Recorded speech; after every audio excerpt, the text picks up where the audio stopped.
Time listening to us tonight, a little lively. Yeah, we're having fun. Last week we had a low key because we were talking about Larry Eldridge who passed away, but this week we can get back to our normal energy. Thank you so much. I really appreciate that. Trevor, you do a great job. And we have Benoit. Benoit, let's talk about, first of all, people who come to Long Beach for Irish Day obviously want to have a good time, but there's a lot of great music that are going to be for people to check out. So let's talk about the music angle for the music lovers that come to Irish Day on Saturday. Yeah, well, first of all, there's the parade. The parade has many bagpipe bands and marching bands. It's really fabulous. I love it. When I first moved here in 2007, I remember being woken up by the bagpipes one year. I wasn't quite ready for the parade. I probably had a late night. There's always great music in all the restaurants and bars in town, in various places. The Cabana always has at least 4 or 5 acts that are all amazing, and it's a really fun vibe at Cabana every year. I remember seeing Groundswell there a few years in a row, and this year they're actually playing at Bahia down the block, so that would be a great show to check out as well at 2 o'clock. I know they're playing there. They're good friends of mine, and they play reggae and a Sublime style, and they have their own flavor though. Also on the other end of town, near Atlantic Beach, is Blue Point, and they have Dave Kellen opening up for Black 47 there. So you've got just 2 ends of the West End here, bookends. You've got these amazing shows. I'm sure that some of the other establishments, Minnesota's always has a great party over there. It's always fun. And some of the other places have live music. I'm actually playing personally at Panini's and Bikinis. They have a new space, a new dining room space that's really cool, and they're going to clear it out. And I'm going to play there with the All-Stars. So we're going to do a special Irish set at 4 o'clock. And yes, we actually play some Irish songs, and people love it. So. And then DJ Serenade's going to be there with us too. Some of you know her from Arts in the Plaza. We're on 90.3. She has a show, and she sings. I actually never saw her perform. I've been getting her gigs around town. So last night at Wellstel, we started the Tuesday night jam session there, and she was DJing, and she sings along with her recordings. She's got a lovely voice. So she's going to be at Panini's with us on Irish Day. The day before Irish Day is Friday, October 5th. There's a couple of events I'd like to mention. Our good friends, the Hub Billiards Club, have the Good Rats, and they're a really famous band. I believe Artie Brand might be opening up for them. Yes. And he's also a really great local musician with a great band. Sometimes I even play with him. Friday also, trainers, I host a happy hour jam session, so musicians can come from 5 to 9 and then maybe check out the Good Rats. Or also, there's one other thing I'd like to mention. At Sutton Place at 7:30, there's a benefit for autism, and my friend Ralph Palladino and his band Milestone is performing, and it's $35. All the proceeds go to charity, and that's an open bar, so that's 7:30 to 11 at Sutton Place. And that's about it, Howie. I've been busy doing the lessons, and I know we're going to be recording some radio ads at my place, and then having that.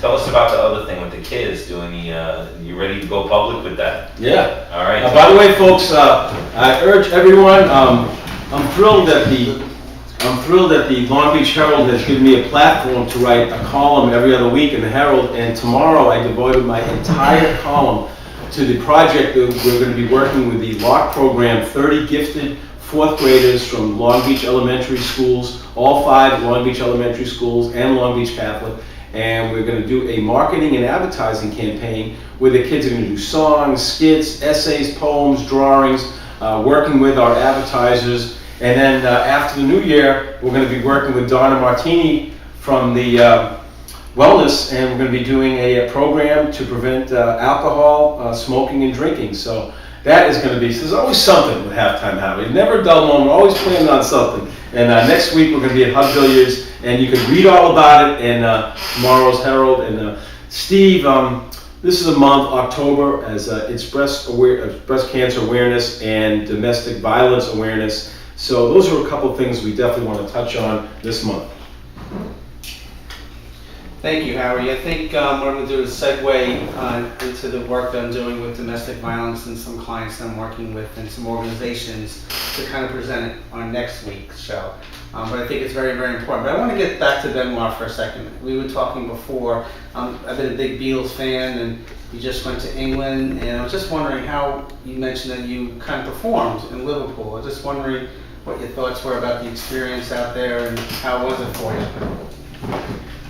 Well, thanks for asking. It was an amazing time. I'd been there about 12 years. I'd been there in the year 2000. I went on a small tour with Pharaoh's Daughter, their world music band, and we played a Jewish music festival in London at Queen Elizabeth Hall. And also we played in Liverpool at a synagogue, and we also played in Manchester and another town called Morecambe. So England was awesome then, but we were like racing around. So this time when I went with my wife Sammy, the whole reason I went to Liverpool, I was asked to perform by a composer named Rhys Chatham, who's famous for programming music at the Kitchen in New York City in the 70s, among many other good things.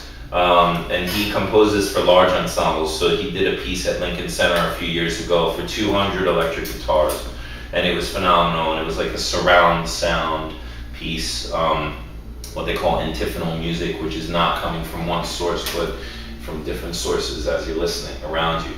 So I had this great, it was an hour-long piece outdoors at Lincoln Center. The lighting and everything was phenomenal. I loved it. So here we are 2-3 years down the road. I was invited to perform in Liverpool with this same piece, 100 guitars. It's called A Crimson Grail. You could look it up. It was actually released on None Such Records.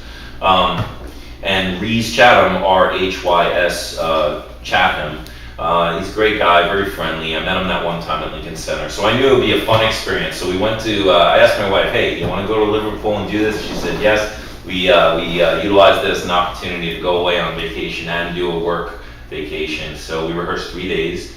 The city of Liverpool is fantastic. I highly recommend it for people. It's very old school and cosmopolitan. You've got the old buildings, the old part of town, the Albert Dock, and then you've got these magnificent, like new cosmopolitan buildings, skyscrapers, and you know, in interesting shapes, and just a lot of great things to see, a lot of great food, restaurants, all that. So it was a great time. We also went to London, stayed there for a while, and the performance itself on September 14th was phenomenal. It was in the Anglican Cathedral. It's one of Europe's largest freestanding structures, and it was just it was completely packed. Everybody came in there, supported it. It was for the art biennial. So yeah, it was a great time. I'm still pumped up from it. Thank you, Benoit. Next week we're going to talk about domestic violence at length, but just keep in mind, every 9 seconds in the United States, a woman is assaulted or beaten. So there's a lot of work that needs to be done in this country for domestic violence, so we'll get into that next week. We'll have some guests, and thanks, Howard. Back to you. All right. We want to thank all our guests. Thanks to Don Martini. Thanks to Stephen Merrill. Thanks to Long Beach football team. Thanks to Brian Sharkey and AOH. And come join us on Saturday. It's going to be a very festive Irish Day. Thanks to Trevor. And watch this on tape, our great videographer, Walter Cersei. It's Halftime Hour presents Irish Day 2012. And let me wrap with this. My name is Halftime. I want to thank you for your time. Please join us next Wednesday. Rendition of Halftime. But at this time, we are out of time. See you next Wednesday!